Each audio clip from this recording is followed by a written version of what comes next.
4년 전 바다에 잠기면서 왼쪽으로 넘어진 세월호가 사흘 전에 드디어 바로 섰습니다.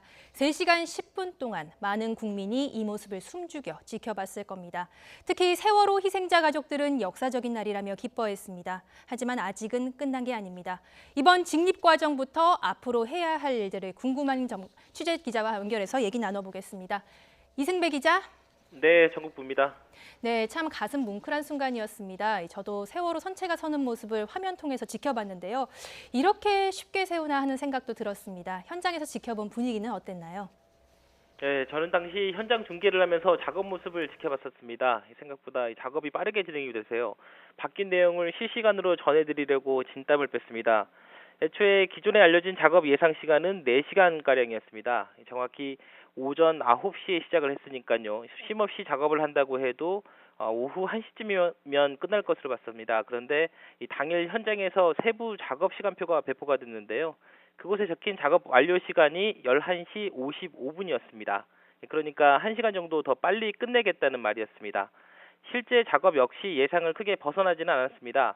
종료 시각은 정확히 12시 10분, 3시간 10분, 190분 만에 끝났습니다. 15분 차이가 있지만요, 거의 시간표대로 진행이 됐다라고 볼 수가 있습니다. 처음에는 각도가 좀 빨리 올라갔는데 중간에 좀 더딘 구간이 있었습니다. 무슨 이유가 있었던 건가요? 네, 맞습니다. 처음에 40도까지 드는 작업은 정말 순식간이었습니다. 불과 30분밖에 안 걸렸습니다.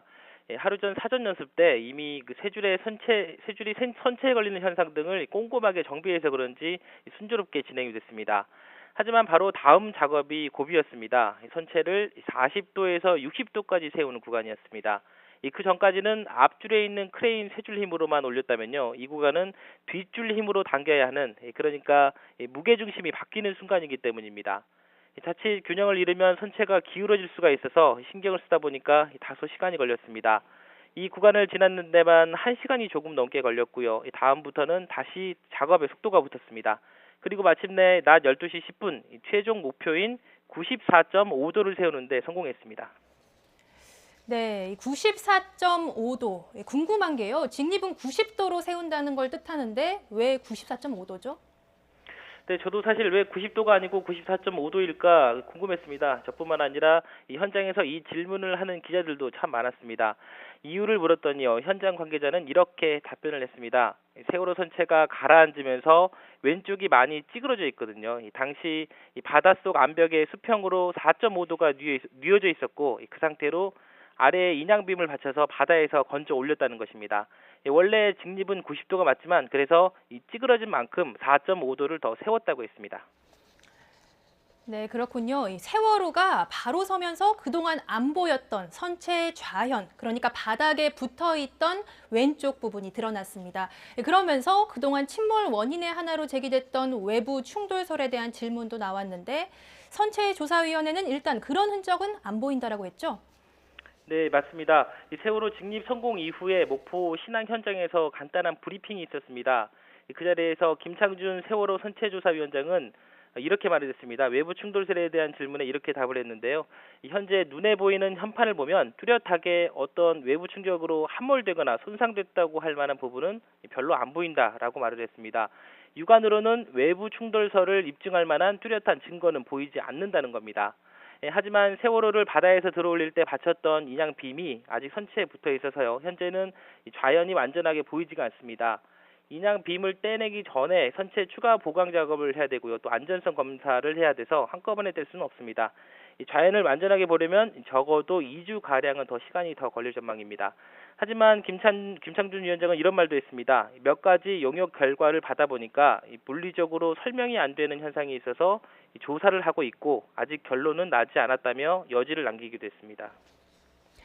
네, 선체는 이제 바로 섰습니다. 앞으로 남은 작업은 뭔가요? 네, 이제부터는 가장 중요한 작업이 남아 있습니다. 크게 두 가지인데요. 아직 가족 품으로 돌아오지 못한 희생자를 찾는 일, 그리고 세월호 침몰 원인을 밝히는 추가 조사입니다. 이 작업 역시 선체 내부를 보강을 하고 사람이 들어가도 안전한지가 검증된 이후에나 가능합니다. 그래서 본격적인 작업은 다음 달 중순쯤에야 가능할 거란 전망이 나옵니다. 우선 희생자를 찾는 일은 이 땅에 닿아서 진입이 어려웠던 선수 쪽 왼쪽 좌측 찌그러진 부분에 대한 수색이 진행이 됩니다. 미수색 장소로 남아있던 이 남학생 객실 일부 구역이 포함된 곳입니다. 그동안 수색을 못했던 기관 구역도 정밀 수색이 이루어집니다. 침몰의 진상을 밝히는 원인 조사는 기관실 등이 있는 이 선체 오른쪽을 중심으로 진행이 됩니다. 선체 조사위는 최대한 선체를 훼손하지 않는 범위에서 수색과 조사를 진행할 계획입니다.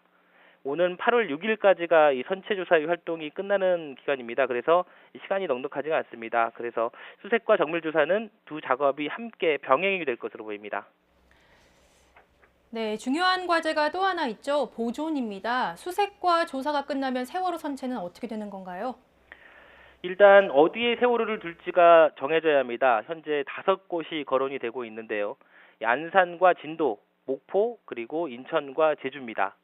안산은 희생자 대부분이 단원고 학생이었다는 점, 그리고 진도와 목포는 침몰과 인양, 수습 등의 참사 아픔을 겪은 점이 고려가 됐습니다. 그리고 인천과 제주는 세월호의 출발지와 목적지입니다. 세월호 선체조사위는 유족 협의를 거쳐서 여론조사와 국민 공론화 작업을 진행하기로 했습니다. 다음 달 한 달 동안 이 과정을 거친 뒤에 7월 중순쯤 최종 장소를 정할 계획입니다. 어떻게 보존할지에 대해서는 크게 세 가지 안이 논의되고 있습니다. 원형을 보존할지, 혹은 선체 일부 보존, 아니면 닷과 프로펠러 같은 상징물만 떼서 남기는 방법입니다. 아직 확정이 되진 않았지만 선체조사위는 이들 가운데 원형 보존을 유력하게 검토를 하고 있습니다. 지금까지 전국부에서 YTN 이승배입니다.